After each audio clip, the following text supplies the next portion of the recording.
Само си представете, оживена улица някъде по света. Въздухът е наситен с всякакви аромати, а пред очите ни се разкрива цяла палитра от ястия, които разказват историята на мястото. Ето това е магията на уличната храна. От пикантните такоси в Мексико до ароматните сатайшишчета в Тайланд, това е истинско приключение за всички сетива. И това е толкова вярно, нали?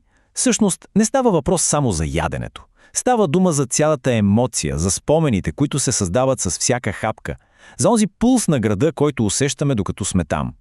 Да, обаче, нека бъдем честни. Докато се потапяме в това приключение, в главата ни винаги се прокрадва един въпрос. А безопасно ли е? Възможно ли е да се насладим на всичко това, без да поемаме излишни рискове? Отговорът е едно голямо да. Стига да знаем какво да гледаме. Добре, да започваме. Първата и може би най-важната стъпка към безопасното кулинарно пътешествие е да изберем правилното място. Това е нашият първи контролен пункт – как да открием перфектния търговец. И така, за какво да се оглеждаме? Ами, има три основни неща. Първо, чистотата. Просто един спретнат и подреден щанд обикновено означава, че има и грижа към храната. Второ, популярността. Видите ли опашка от местни жители, това е почти гаранция, че храната е свежа и вкусна. И трето, разбира се, в днешния свят – отзивите. Една бърза проверка в телефона може да спести много главоболия.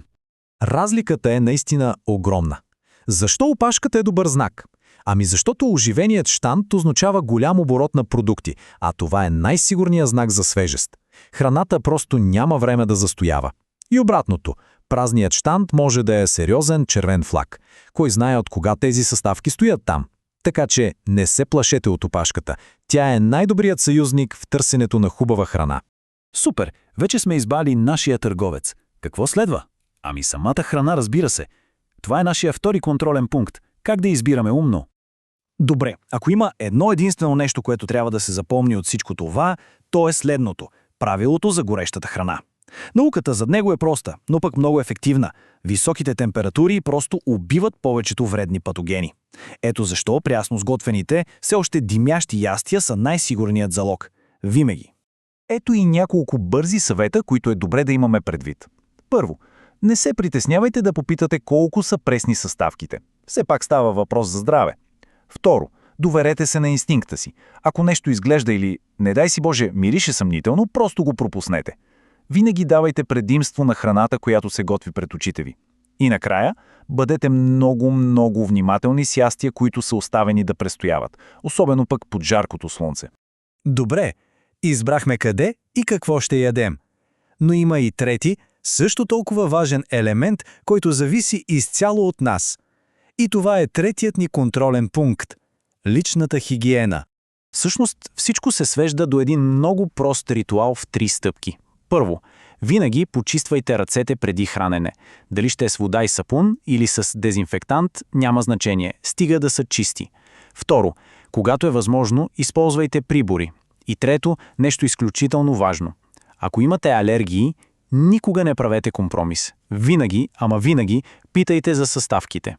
И това е. Преминахме през трите ключови контролни пункта. Идеята, разбира се, не е да се всява страх, а точно обратното – да се даде увереност. Защото когато човек е подготвен, може истински да се отпусне и да се наслади на всяка хапка. И така, нека обобщим златните правила в 3 лесни за запомняне точки. Първо, избираме оживения чист щанд. Второ, винаги, ама винаги предпочитаме храна, която се сервира гореща. И трето, чистите ръце правят храненето безопасно.